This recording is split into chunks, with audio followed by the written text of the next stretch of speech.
Hey, welcome back. I know it's been a while, but been very busy. So let's get right on to it. This is called Ritual of Evil.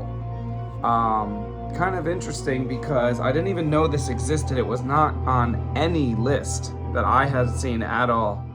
But the last one I watched, which was Asylum of Satan, featured an actress named Carla Borelli. And one of the few movies that Carla had been in before Asylum of Satan was this, Ritual of Evil. And I thought to myself, that sounds like a horror movie, let me check it out. Well, it came out in 1970 and it was a TV movie produced by Universal, the only horror film of 1970 that Universal produced. And it came out on NBC, the only horror film to be played as a new film on NBC of the entire year of 1970. There were only two other horror films to come out on American TV channels that year. They were both on ABC. There was also one on the BBC in the UK. And if you have watched my older videos, you know there was not much mainstream horror in 1970 at all. Most of it, which is still a small amount, was coming out of the UK from Hammer. And as far as actual American theatrical releases, there was only one in 1970. Can you imagine that today? Only one horror film to come out in the theaters that's American in an entire year. That was House of Dark Shadows. So anyway, this was actually a sequel to another movie called Fear No Evil. This one's called Ritual of Evil. This is the original newspaper ad for it, by the way. And Fear No Evil, well, we'll talk about that a little bit more later, but before we talk about Fear No Evil and Ritual of Evil, let's talk about Robert Day, the director. He did not direct Fear No Evil. He was actually a British director. And he was, he had done a few movies, so let's take a look at what he had done before. One of his earliest films was The Green Man, not a horror film, but it was a comedy about an assassin who specialized in blowing up his targets. That one was okay. It actually features Terry Thomas. Here's a picture of him. He was in one of the Munsters. He was in the first Munsters movie. Okay, after that, we get a few semi-classic horror films from the 50s. Robert Day directed The Haunted Strangler, which featured the king of horror, Boris Karloff. And basically, that was like kind of a Dr. Jekyll and Mr. Hyde type movie. It was not great. They saved money on special effects by having Boris Karloff take his dentures out and bite his lip. Not great. Then he did Corridors of Blood, which was better. I think this was 58. Excuse me. So this one was pretty good. It also featured a young Christopher Lee in a supporting role. This one I actually haven't watched in years, but it was directed by Robert Day. Then we have The First Man into Space, which this one was actually surprisingly more of a horror film than his previous movies, despite this poster, which makes it just look like a regular old space movie. This was about a guy who flew into space, and while he was in space was coated accidentally by some kind of like coating that occurs in space, and then he came back to Earth, and the coating on him made him look like a monster, and it was also so abrasive that anything he touched became like basically like shredded. So he kills a bunch of people just by kind of touching them and like shreds them up.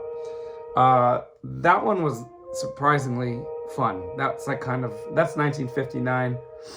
Then in 1960, he did a couple of Tarzan movies, which I didn't bother to put on here because I didn't watch them. But then he did the remake of She. The original She was from the 30s, and the original She is really good. It's basically about people who go into like an underground ancient society that's still existing and no one knew about. And I believe, I haven't seen either version in years, but I believe there's a woman down there who kind of is like the queen of this civilization. So this was a remake, not as good as the original, but Peter Cushing is the main guy in it. So that one was pretty good. All right, so then a few years later, he moved. Those were all British movies, by the way. So a few years later, he moved to the United States and started directing a lot of TV and TV movies. So he did Ritual of Evil. But before we talk about that, here is Ritual of Evil and Fear No Evil got a dual release on a Blu-ray, and this is the cover of it. If you noticed, I figured out a better way to do these slideshows. That looks pretty good. So here's the original. Actually, here's a cover for Fear No Evil. This to me looks like a VHS box cover, but I could not find anything older. This really looks like 80s art to me. So Fear No Evil Fear No Evil features Louis Jourdan. I think that's his name. This is a French actor who probably right around this time moved to the United States because he was mostly in French stuff before this. Although he was in one American thriller called, let's see, what was that called? It was called Julie. Really boring. Basically, he was like manipulating his girlfriend, basically. But in Fear No Evil, he is a psychiatrist, and his friend buys a mirror, which you can kind of see the mirror here, and then his friend dies in a car crash, and then after that, the friend's wife, the guy who bought the mirror, can like see and interact with the guy that died in the mirror. And so she tells the psychiatrist about it, and the psychiatrist is like, oh, that can't be true. And then he investigates it, and it is true. So basically, we've got a supernatural mirror movie, which would have been really cool, except after the first 15 minutes, it was just Louis Jourdan, like, doing research and asking questions for almost the entire movie. So, like, all the cool stuff happens in the beginning. The guy that died was actually Bradford Dillman, that's the actor, and he's in a really good movie from the 50s called Compulsion. If you've ever seen the Alfred Hitchcock movie Rope, which is a more well-known movie, Rope and Compulsion are based on the same true-life case where these two rich college kids decide they're going to kill someone just to see if they can get away with it. Anyway, after Fear No Evil, which certainly did not warrant a sequel, we get Ritual of Evil. And Ritual of Evil features Louis Jourdan, who I'm assuming I'm saying his name right, but I'm not really good with French. So there's Louis Jourdan, he's in both movies. And this one, it's not a very good as a sequel, because it does not reference anything that happened in the previous movie. And you've got Louis Jourdan going through this whole movie doubting if the supernatural exists. Now that doesn't make sense because he already knows the supernatural exists because he dealt with this mirror in the previous movie. So that's a problem right there. But the good thing about this movie, it has a much better cast than the first movie.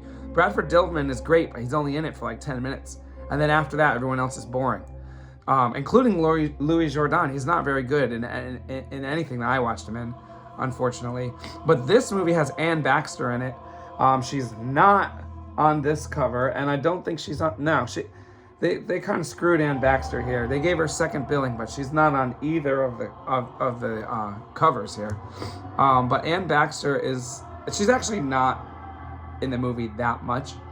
But in preparation for this movie,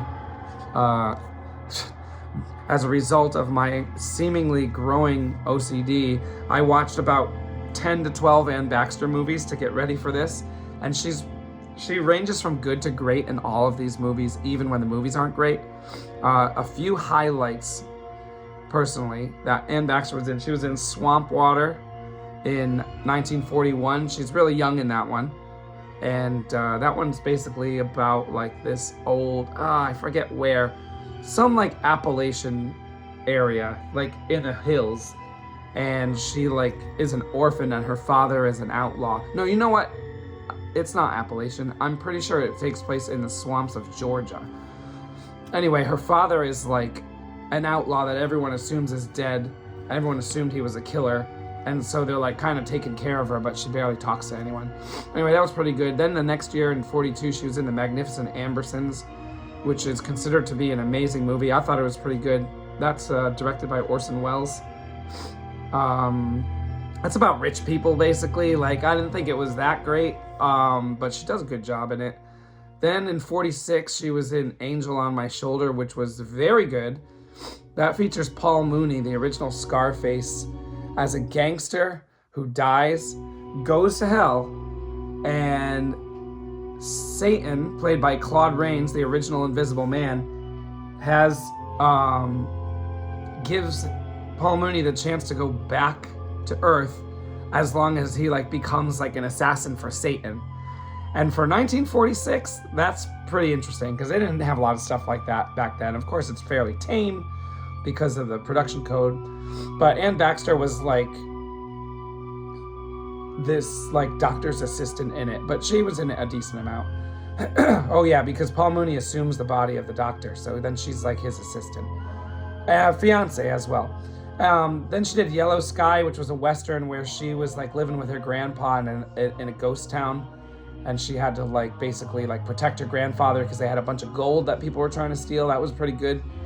1953, she was in Blue Gardenia. That was a thriller where you, the audience, and Ann Baxter think she killed someone while she was drunk. Did she really? That's the mystery of the Blue Gardenia. And then in 62, she was in Walk on the Wild Side, which was another great movie. And in that one, she actually played a Mexican rest stop owner in Texas. She was just a supporting character in that one. But this guy is looking for his ex-girlfriend in Texas. No, sorry. He was from Texas, and the rest of the movie took place in New Orleans, Louisiana.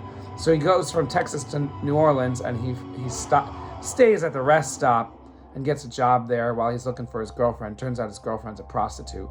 So that one was really good. Funny thing, Ann Baxter spoke with a Mexican-Spanish accent in that movie. In another movie I watched, which was about her joining the carnival, it was a German movie, but everyone spoke English, but she spoke with a German accent and joined the carnival as a high-diving performer. And then she was on the 1960s Batman series as a Russian. And so she did this thing where she was always speaking in different accents and these different things, which is really strange. She did a pretty good job with it. Anyway, back to Ritual of Evil. In Ritual of Evil now, by this point, Ann Baxter is a little bit older. I mean, I think in real life she was in her 50s, but in the movie they make her seem older, I think. She has short gray hair in it, and she's a rich woman who's an alcoholic. And early on in the movie, she's got two nieces, I think. She's definitely got one niece, and I'm almost positive the girl that dies at the beginning of the movie is her other niece. But I think the two girls are cousins, not sisters. The girl that dies is Carla Borelli, the girl who was in Asylum of Satan. She does not speak in this movie at all, and she gets absolute bottom billing.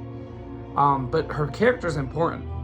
She turns up dead on the beach, and this black musician finds her and then runs away. And there's a little bit of a race thing. He goes to the police, and they're like, "Why'd you run away?" And he's like, "I didn't want to be a black man with a dead white girl," or whatever. But he seemed to run straight to the police, so that didn't really make sense. And basically, Louis Jourdan shows up, who is, this family's psychiatrist, and he's trying to figure out how this girl died. And when he starts asking around, multiple people say that a lot of people the girl knew, including the girl herself, were involved in witchcraft and the attempt to summon demons. Now, that theme is carried over from Fear No Evil. In Fear No Evil, there were a bunch of people involved in witchcraft, and that, including the guy who died's boss, and that he kind of was cursed, basically, and that's why he could come back in the mirror. So in this one, we have these Satanist witches, which it doesn't really make sense because Louis Jourdan's character does not seem to recall that he has already dealt with successful witches in the previous movie. He's going around like saying that the supernatural doesn't exist the whole time, and he already should know it exists because he's already dealt with it. It's frustrating, but the good thing is there's a lot of good acting in this. Anne Baxter is great, not surprisingly. There's also this woman, Diana Hyland, who likes Louis Jourdan's character, but also she seems sketchy. And Diana Hyland was in seemingly only TV stuff. She didn't seem to ever really do any movies that weren't on TV, but she was in a previous TV movie called Hercules and the Princess of Troy, which was surprisingly directed by Albert Band, father of Charles Band, who ran Empire Pictures and Full Moon Pictures, which they ended up doing like Reanimator and Puppet Master and all that stuff. So this Hercules movie was directed by Charles Band's father. I think he also directed Ghoulies 3 later. But the Hercules movie was only 45 minutes long. It wasn't really a movie. It was like a pilot for a Hercules TV show that never went anywhere. But it had an awesome monster in it. So anyway, Diana Hyland was the Princess of Troy in that. And here she's this woman trying to get with Louis Jourdan. And basically, the Fear No Evil was really slow after the one guy died. This one wasn't slow. It was actually like well shot. It has a Blu-ray release, so it was in really nice restored quality. And the music was really good, as you can hear in the background here. And like the acting was good, but it just, first of all, the budget was low because it was a TV movie, and it just like did not make sense because of what happened in the first movie. If this was a standalone movie, which would have been better, and if Louis Jourdan actually wasn't in it and it was somebody else, the whole thing could have been way better if I didn't have to think about the first movie. But in the end, I give it a 4 out of 10. It's not super exciting, and like I said, it's like illogical. It doesn't make sense. If it wasn't supposed to be a sequel to Fear No Evil, I would have probably given it a 5 out of 10 because it's still a little bit slow, and in the moments where people die, the camera cuts away, so you don't actually see anyone die. And the only time you see any dead person is after they're dead, and there's not any blood or anything. So it's really tame, which for most people, that's not what you want in a horror film. And if you have a bloodless horror film, you really want it to like be great otherwise, like great story, great acting, maybe great cinematography. We don't really get like all that here. So I'm giving it a 4 out of 10, although I'm not upset I watched it. Usually anything less than a 6 I feel like is a waste, but this one wasn't a waste. So if you can track this one down, you're probably gonna have to buy the Blu-ray for this one. But it's not bad, and it's interesting because it's the only Universal horror film of 1970. All right, thanks for watching. Like and subscribe if you haven't already. And I got a really potentially great one coming up, but there's a lot of prerequisite movies to watch, so I might throw a lesser known one in between, but hopefully it won't be a month until the next one. All right, thanks a lot. See you next time.